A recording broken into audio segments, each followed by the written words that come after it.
The Book of the Damned, by Charles Hoyfort, Chapter 13L. If everything else, light from the stars, heat from the sun, the winds and the tides, forms and colors and sizes of animals, demands and supplies and prices, political opinions and chemical reactions and religious doctrines and magnetic intensities and the ticking of clocks, and the arrival and departure of the seasons, if everything else is variable, we accept that the notion of gravitation as fixed and formulable is only another attempt at positivism, doomed, like all other illusions of realness in quasi-existence. So it is intermediatism to accept that, though gravitation may approximate higher to invariability than do the winds, for instance, it must be somewhere between the absolutes of stability and instability. Here then we are not much impressed with the opposition of physicists and astronomers, fearing, a little mournfully, that their language is of expiring sibilations. So then the fields of ice in the sky, and that, though usually so far away as to be mere blurs, at times they come close enough to be seen in detail.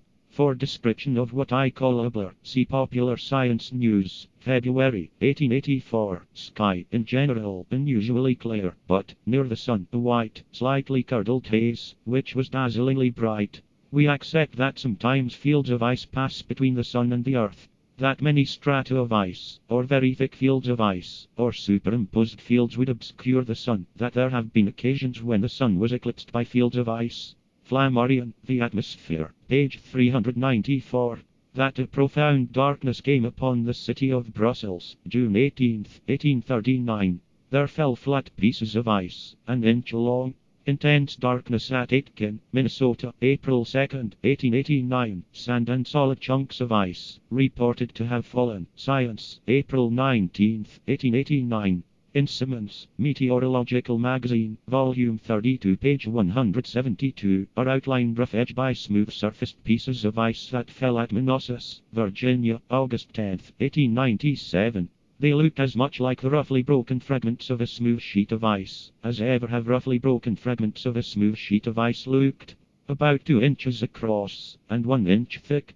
In Cosmos, Volume 3, page 116, it is said that, at Rouen, July 5, 1853, fell irregular-shaped pieces of ice, about the size of a hand, described as looking as if all had been broken from one enormous block of ice. That, I think, was an aerial iceberg.